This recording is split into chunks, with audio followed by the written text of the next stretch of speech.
welcome back to the Citizen Channel. You're all staying safe and well. And our Peps 11 on the upcoming big game. It is a big game for both clubs, actually, at this point in time. Newcastle against City on the 13th of January 2024, match day 20. So we're over halfway through now. 5:30pm kickoff. If you're going up to Newcastle, please stay safe and bring us that win back, guys. Be very grateful if you could. It's going to be a toughie, this one, I think. This is on TNT Sports 1 and TNT Sports Ultimate. So we'll have a quick look at how the Barcodes are doing or not doing at the moment. They're in a bit of a pickle at the moment, but I'm sure a win against us will inspire them to better things. And we'll try and predict Peps 11 as well, which I think almost picks itself. I'm quite confident getting 9 or 10 out of 11 with this one if Pep behaves himself. And of course, the injured players are available or not available, depending on who. So we'll be doing that. Pep Guardiola, of course, will be facing the media. It's his pre-match press conference from 1:30pm UK time. Around about that time, he alters it a little bit on Friday, 12th of January. I'm recording this on Wednesday, the 10th of January. So I've not got all the information that Pep will have a couple of days hence. So our Premier League record away at Newcastle stands at play 23, won 11, drawn 5 and lost 7. So pretty good. But if you look at our overall record, it's a little bit sorrier. Yes, we played them 85 times in the league, only won 18, drawn 18 and lost 49. And we scored 95 goals and let in 158. So, yeah, we need to keep the Premier League record rather than the overall league record a little bit up and get another win.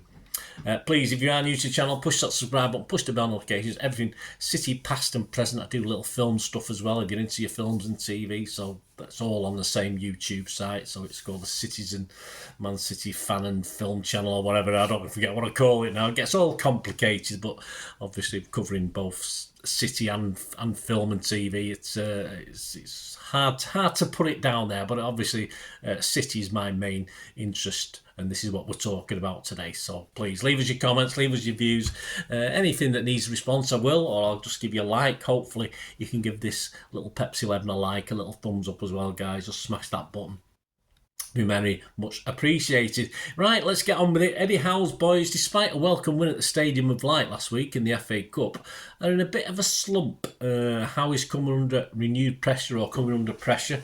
I think they've got to have a little bit more patience, to be honest with you, but it's not looking great at the moment. The last 6 results in the Premier League, 7th of December, they lost 3-0 at Everton. 10th of December, they lost 4-1 at Tottenham. 16th of December, they managed a 3-0 home win over Fulham. 23rd of December, they lost away at Luton. 26th of December, they lost at home to Forest. That was a bit of a shock at the time. And on the 1st of January, they lost away at Liverpool. They only give it a good go, but they lost 4-2, of course. So just one win in the last 6 Premier League games has seen them slump down to 9th in the table. Played 20, just 29 points. 10 points behind 5th place Spurs. And the pressure is on, and the Champions League place looks highly unlikely at this stage of the season. Their upcoming matches after playing us include Villa away on the 30th of January. 3rd of February, they're home to Luton. And 10th of February, away to Forest. But after losing at home to them, they need some revenge as well. They're sort of top players, goals and assists. Got a lot of injuries, as we know. Isaac has scored 13 goals, no assists. He's been quite impressive though. Wilson's on 8 goals, 1 assist. Gordon 6 goals, 5 assists. Almiron 5 goals, 2 assists. Linton 3 goals, 3 assists, and Longstaff 3 goals, 2 assists.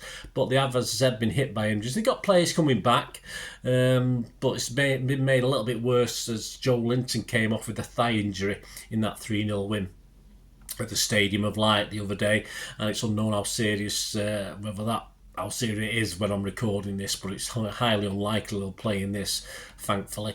Trippier is back, but the following are not expected to play for short-term and long-term injuries against City. Willett, Wilson, Barnes, Manquillo, Murphy, Anderson, Target and Pope are all still out. Some are due back against Villa, which is their next game, but very unlikely any of those will be seeing the light of day against City. Tonali is on suspension until next season after breaching Italian betting regulations. They can still not put out a half-decent side, starting 11. Their problem is they haven't got much depth on the bench. So it's up to us to really take advantage of what they got, because Eddie Howe's ability to change a game with experience on the bench is quite limited. So it's up us to take the game to them early and make sure we put that starting 11 in the place. It's as simple as that. So that really brings us to our boys. We sit third, of course, at the moment. Played 19, 40 points. A game we need to win just as much as Newcastle need to win. So does that mean it'll end in a draw? I hope not, because that'll be no good for us. So we've got a game in hand over Villa, of course, who are 2 points ahead. And Liverpool are 5 points ahead, and we've got a game in hand on them. So it's not too bad, but we've got to get something out of this Newcastle game. And when I say we've got to get something out of this Newcastle game, I'll be disappointed if it's not 3 points. So what does that squad against Huddersfield tell us? Well, not a lot, but it was a fairly strong team. The 11 was Ortega, Akanji, Diaz, Gvardiol, Gomez, Lewis, Kovacic, Bob, Foden, Grealish and Alvarez. Subs, Edison, Walker, Aki, Doku, Rodri, De Bruyne, Nunes, Wright and Hamilton. On the bench, you will definitely start for me. Of course, Edison's got to start this. Walker, Aki, Doku. If you come out of Doku, I want him to start in this. He's a fit lad. He's not been out long. So if he came out of that FA Cup game, okay, I want Doku to start as well. There's no reason why we shouldn't get 70 minutes at least out of him. And of course, Rodri hopefully will be there. But we do know he's got his grandmother's funeral at some stage. But when that is, I do not know. I'm sure Pep might know a little bit more on Friday, but hopefully he will be available for this, and hopefully his mind's okay. He's not been overly affected. You know, things have affected Grealish perhaps the last couple of games. KDB, I think he may find himself starting on the bench. I can't see him starting the game. I cannot see Haaland being more than a bench warmer because he wasn't even in the squad against Huddersfield. And Stones, well, again, he'll have his coat on. I can't see Stones taking any sort of starting this or even making the bench. We're not too sure again just how long Stones is going to be out for. Akanji, again, I've not heard anything, but it didn't look great, so I can't see him appearing for this game. Hopefully Bernardo, I've seen him in a training picture, so hopefully he'll be back from illness as I've seen him in those pictures, so hopefully he'll be fine. Any borderline players who started do enough to earn a place who started against Huddersfield? Well, possibly only Kovacic, but he's not really a borderline player to me at the moment. He's one of Pep's main experienced guys. So based on all those whats and whys and wheres and wherefores, this is going to be my 11, guys. Let me know what you think. Any changes you'd make based on what we know about injuries and etc, etc. I'm going to, obviously, the easy one, Edison. I think Walker will return for this. Walker, Diaz, Aki, Gvardiol, even though I want to see Aki play left back, I'm fairly sure Pep will start him in that centre-half spot again. With covering on the left, of course, for Gvardiol, who Pep will try and work his way up the pitch a little bit more.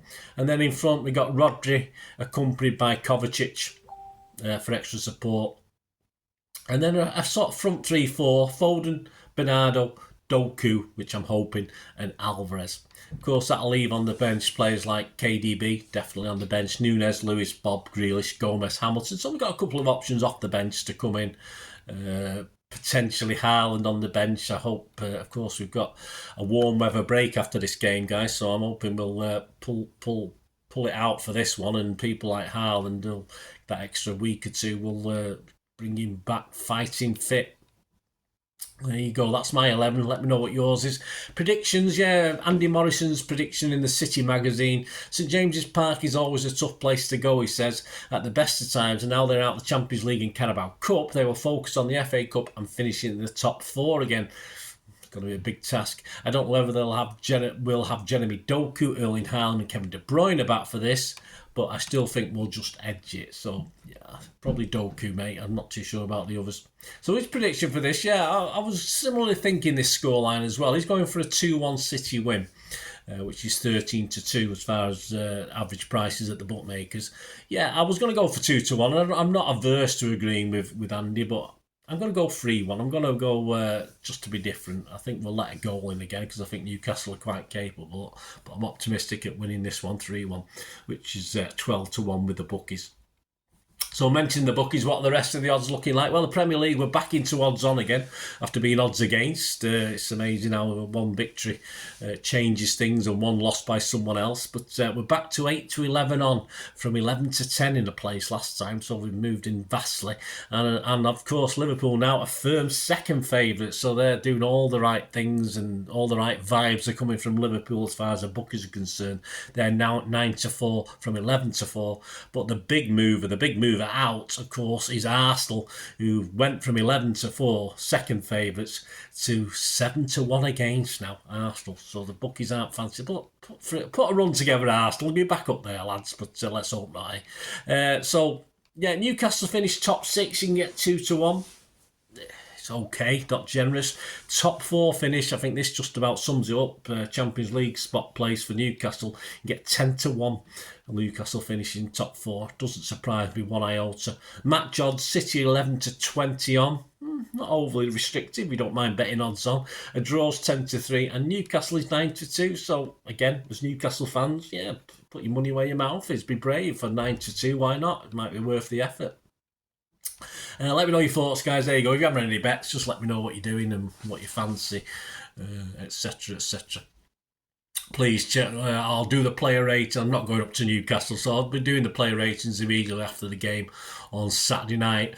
And of course, the talking points, story of the game will be available on Sunday. And with the next game, of course, going to be the FA Cup against Spurs, which I'm hoping to get a ticket for. If we get plenty of tickets, there'll be plenty of stuff over the next few days building up to that. There'll be an FA Cup special on Spurs, of course. Pepsi 11 on Spurs, but there'll be plenty of little history vlogs and vlogs. Please check out my little special on Zach Steffen as well. So have a look at that, guys. A two-parter. It's about Zach Steffen and City. You know, it's a history in itself on Zach and City over them couple of seasons where he played and the couple of seasons where he didn't play. But please check that out and give me support on that. That'll be great if you can do that. Thanks for watching this Pepsi 11. Yes, Newcastle versus City. I'm going for a 3-1. Andy Morrison's going for a 2-1.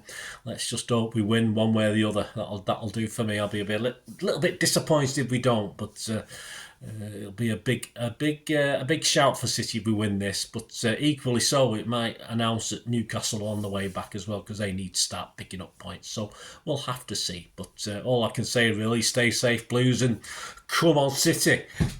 Bye for now.